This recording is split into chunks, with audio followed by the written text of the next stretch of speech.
O poder da esposa que ora. Capítulo 9. Seu propósito. Todos têm um propósito. Essa é a razão da nossa existência. É a missão, objetivo ou plano da nossa vida. De modo geral, estamos aqui para glorificar a Deus e fazer a sua vontade. Isso é traduzido para a vida de cada um de nós de maneira singular. Seu marido precisa saber a razão por que ele existe. Precisa estar seguro de que a sua vida não é apenas um acidente, mas que está aqui com um desígnio. É preciso que saiba que foi criado com um grande propósito. Quando ele descobrir esse propósito, e estiver fazendo e tornando-se o que foi criado para fazer e ser, se sentirá realizado. Isto irá contribuir também para a sua felicidade. Se aprendi alguma coisa depois de 2 décadas e meia de casamento, é que a mulher não pode fazer pressão sobre o marido para que ele seja algo, mas pode orar para que ele se torne aquilo que ela deseja. Para que seja moldado segundo o plano de Deus e não o de outra pessoa. Sua transformação, portanto, estará condicionada ao fato de ele ter ou não ouvido o chamado de Deus. Pois o Senhor nos salvou e nos chamou com santa vocação.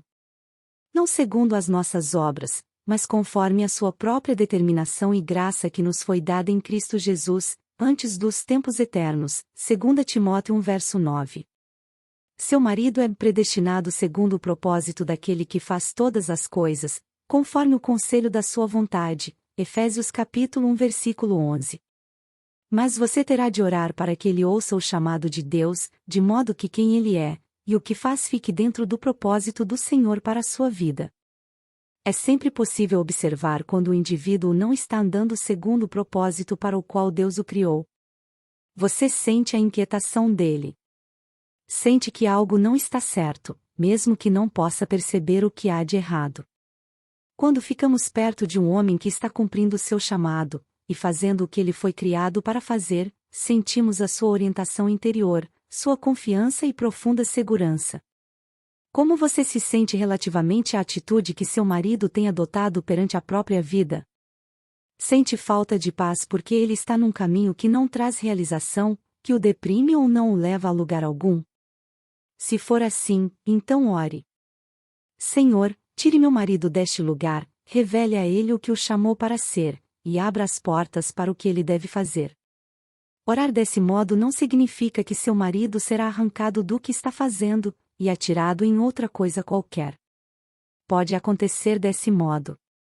Mas, no geral, o que ocorre é uma mudança na perspectiva do homem.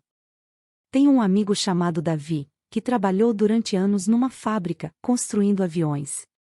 Quando ele ouviu o chamado de Deus em sua vida, soube que devia ajudar adolescentes perturbados em famílias de baixa renda.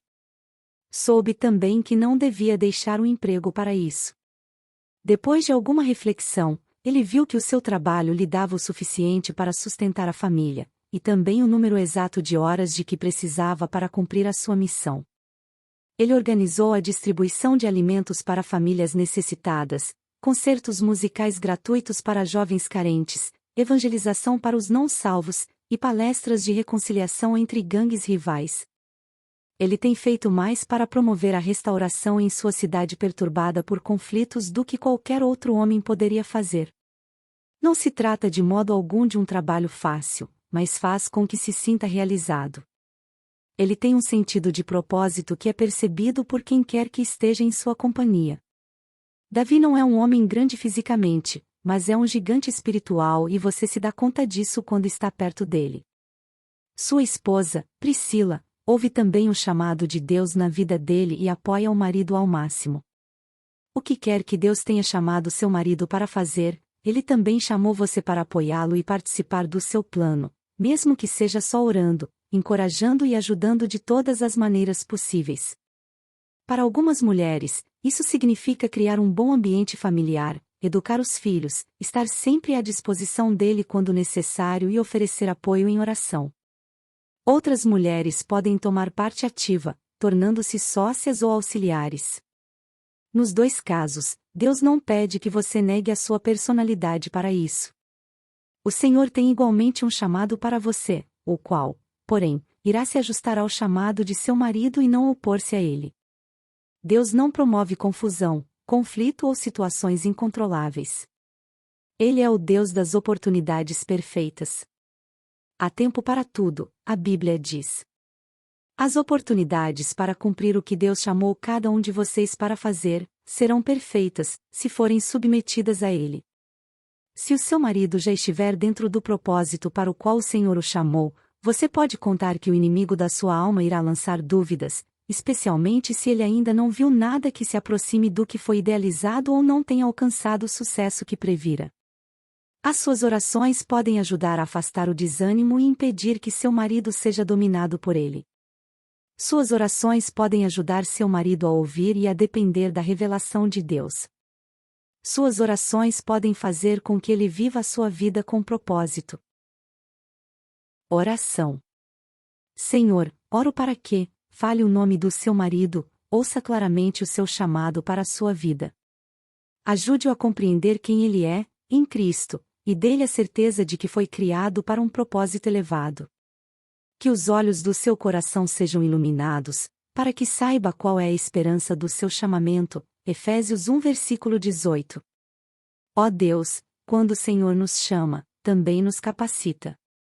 Capacite-o então a andar de modo digno do seu chamado e a tornar-se o homem de Deus que o Senhor criou para ser.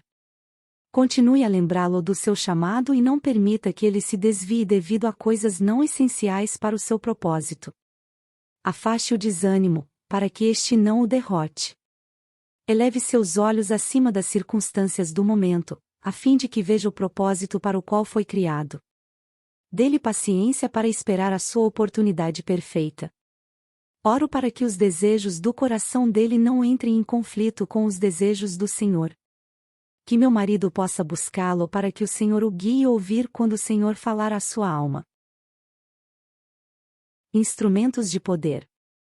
1 Coríntios 7 verso 7 diz: Cada um tem de Deus o seu próprio dom, na verdade, de um modo, outro de outro. 1 Coríntios 7 versículo 17 declara: Ande cada um segundo o Senhor lhe tem distribuído, cada um conforme Deus o tem chamado. 2 Tessalonicenses 1:11 diz: Por isso também não cessamos de orar por vós, para que o nosso Deus vos torne dignos da sua vocação, e cumpra com poder todo o propósito de bondade e obra de fé.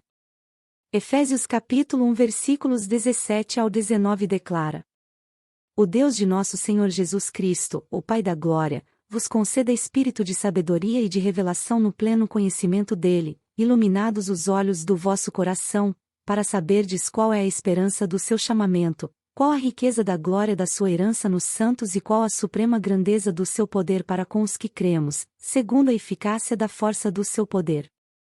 Salmos 20 verso 4 diz: Conceda-te segundo o teu coração, e realize todos os teus desígnios.